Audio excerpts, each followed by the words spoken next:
It's full of pictures of deserted train stations. We've got the same picture on the front page of the Telegraph as on the front page of the Sun. We've got a different one from Paddington Station. Johnson ready for strike stalemate to last months, it says on the front page of the Times. And that is indeed where I think we will start this morning with Isabel Oakeshott, talkTV's international editor. Isabel, very good morning to you. Good morning. And yeah, I mean, look, I am one of the very many people who are super inconvenienced by all of this because I spend all my time travelling from A to B. I was in a station yesterday completely deserted.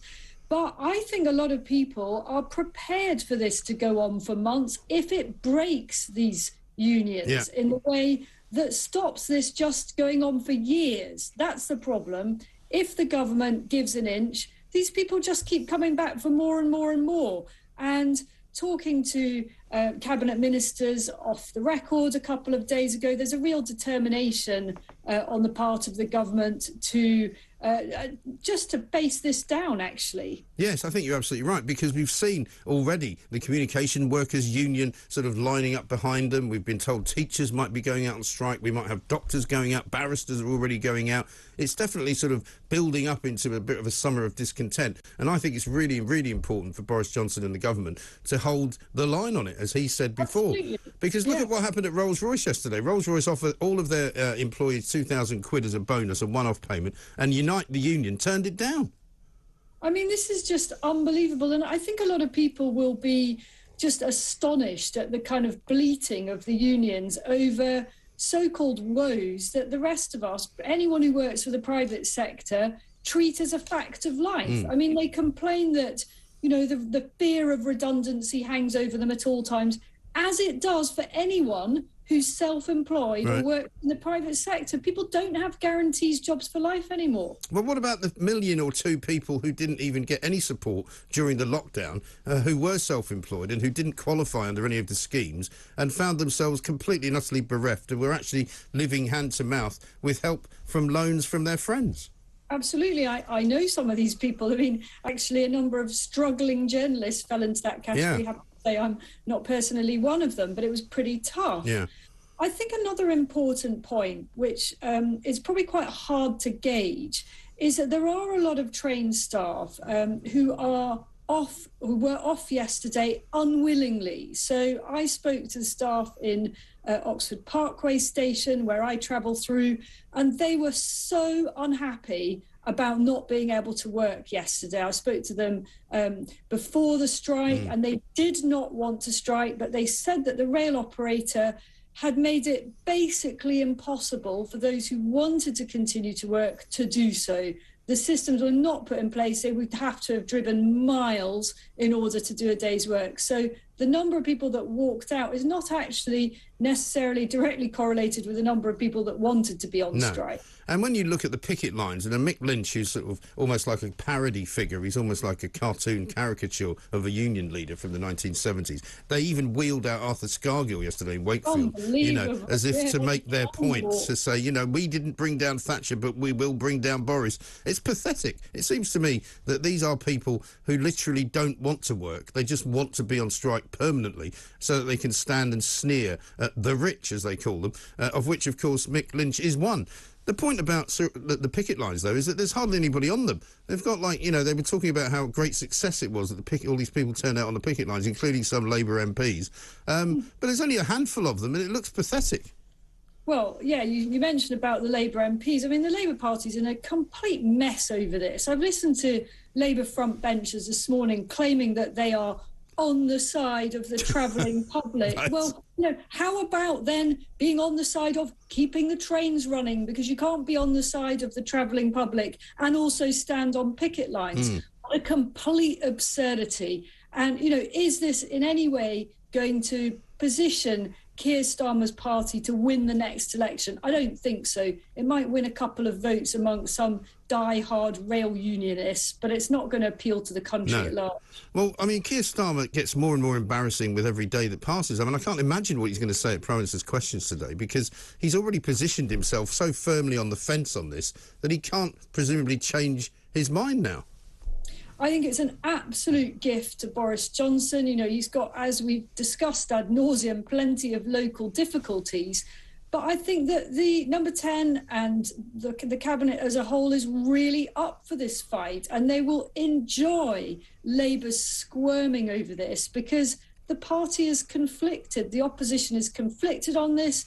The Labour MPs disagree over how to handle it, and it's just wonderful for the Conservatives, because for once they can actually sit back and watch Labour dig themselves into bigger and bigger holes. But in terms of just the sort of overall feel of the nation, Isabel, do you think, as I do, that, you know, this might be a good thing? It might be a sort of cathartic moment for this country, because we have become this ridiculously kind of divided nation of people who wanted to remain in the European Union, who've never forgiven those who voted to take us out of it, including the general public, who want to be on the side of, you know, illegal migrants. They want to love the idea that the European Court of Human Rights can stop us from doing anything. They love the idea that these unions are going on strike because they hate Boris Johnson so much.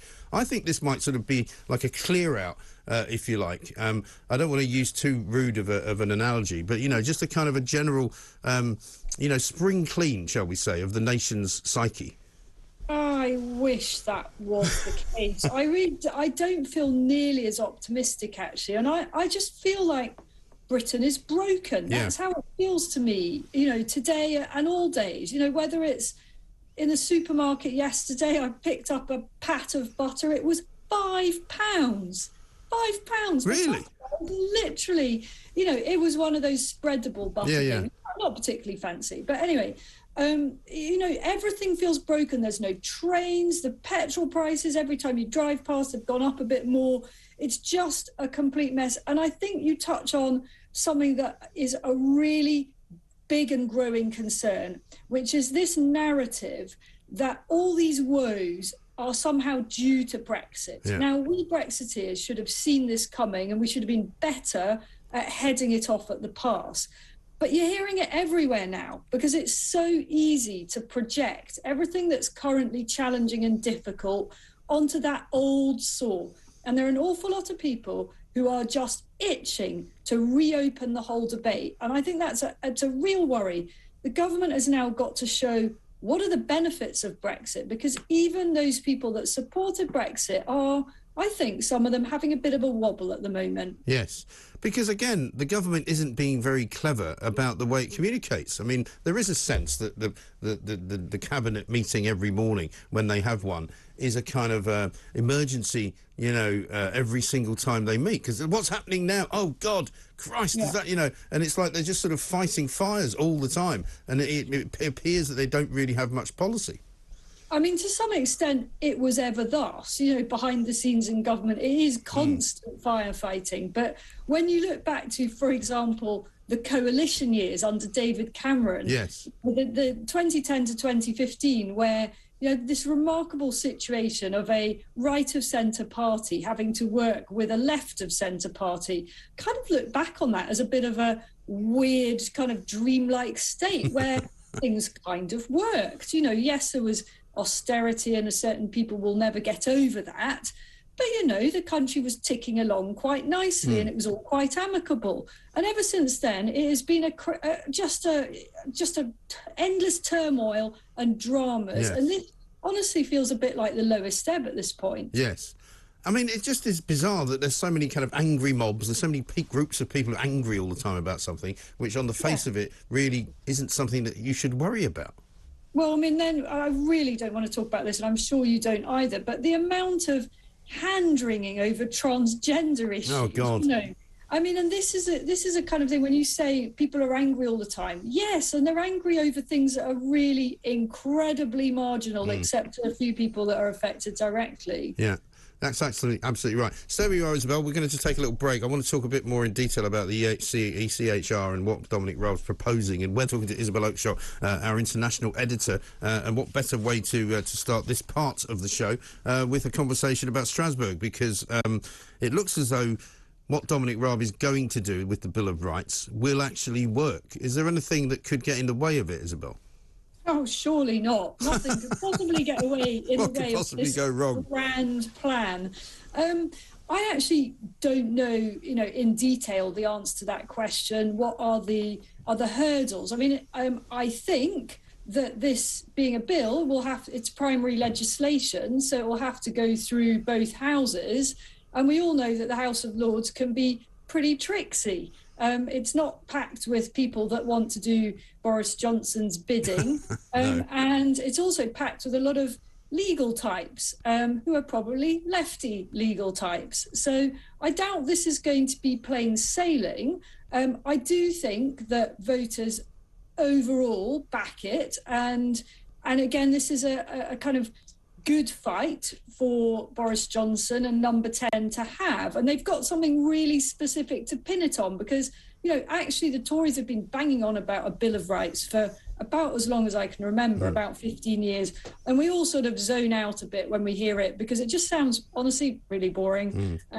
But when it's kind of given a sort of retail angle to it, without this thing, we can't actually deliver on our Rwanda migrant policy. People can see exactly how the human rights laws work in practice to hamper this country from doing what it ought to be able to do, which is set its own laws about who comes in and who doesn't. Yes, which was a major sort of plank of the Brexit policy as well, taking control. I mean, it's been a mockery, 100%. Hasn't it, when Boris Johnson's been standing up in Parliament talking about taking back control of the borders, when even as he was speaking, another 300 people were arriving on the shores of Pett Level in Sussex, Yeah, complete and utter farce. So I hope that the government is able to push this through, but there's an awful lot of squealing already. I mean, we haven't seen the detail of what's proposed, but I received a long and heart-rending email from Amnesty International this morning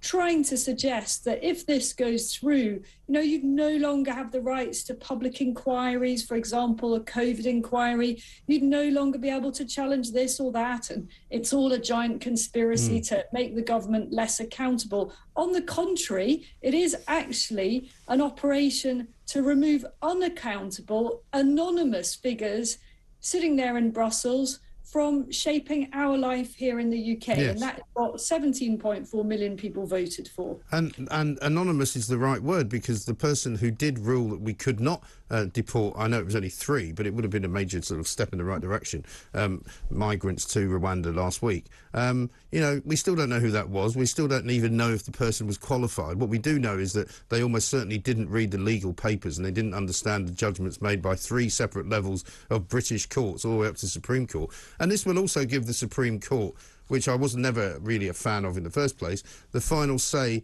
in matters of British law.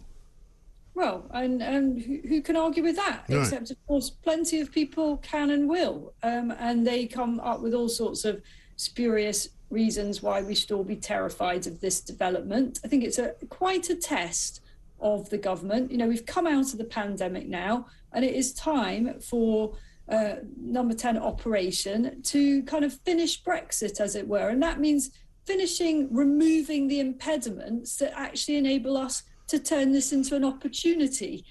Because so far, all we're really hearing is a lot of grief about things being too difficult and the Northern Ireland Protocol and blah, blah, blah. These are big issues. Yeah. The government has got to get them out of the way, resolve them, and then start showing people what is in it for them. Why are we doing this? What kind of country do we want to actually build now we're free of these fetters? Yes, exactly right. I mean, even The Guardian this morning hasn't been able to find anybody apart from Amnesty International to have a go. They say that they've got sources inside government accusing the Tory party of fatally weakening human rights, but they can't actually find somebody to name, to quote, to say anything about it. So, I mean, even the left is sort of floundering around at the moment. And it seems to me that with Charles and Camilla now out in Rwanda, this appalling place and the appalling policy that he was describing a couple of weeks ago, presumably is not going to come up.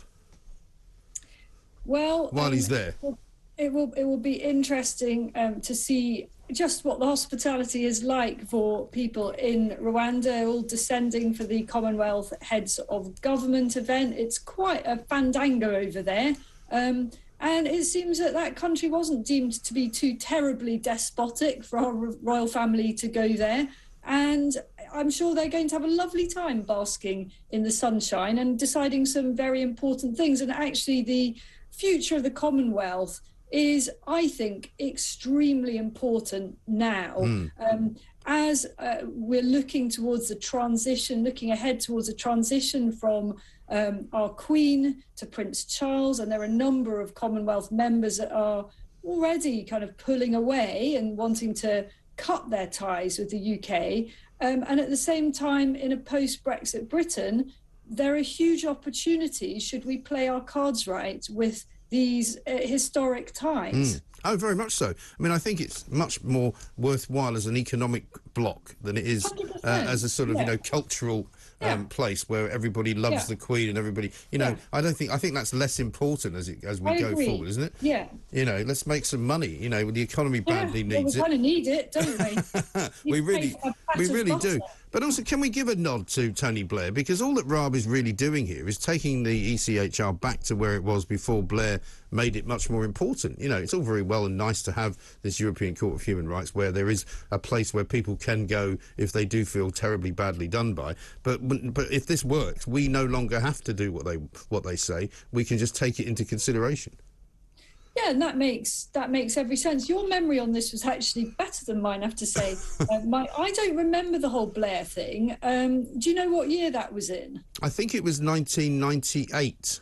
So, I mean, it's not my memory that's good. It's just that I've been reading up on it in the last few days because I'm going to plead relative youth at that point. And listen, I'm sure that you can do that. I'm much older than I look. I'm not a political reporter, but I'm sure you're right. It fits with everything. That their agenda was at the time. And look, the idea that when the government achieves this, if they achieve this, which is still a big if, that people are suddenly not going to have any rights at all is just absolutely absurd. We don't rely on Europe for our own measures, which are common, based on common decency and also enshrined in our own law. Absolutely. Well, the great thing about the Tony Blair government was they did loads of things that nobody really knew. And so I'm not necessarily remembering that they did it then because they probably didn't tell anyone. Because I remember once interviewing Alistair Campbell and blaming him for the whole proroguing of Parliament nonsense with Lady Hale and the Supreme Court. I said, you set up all these things when you were in government, completely changing the administration of Britain, right? And unfortunately, now we are where we are. And he said, well, we wish we'd done more, was what he said. Oh God! I mean, horrendous. Anyway, listen, great to talk to you, Isabel. Thank you very much indeed. Hope the inflation and also the travel problem doesn't persist too much longer. But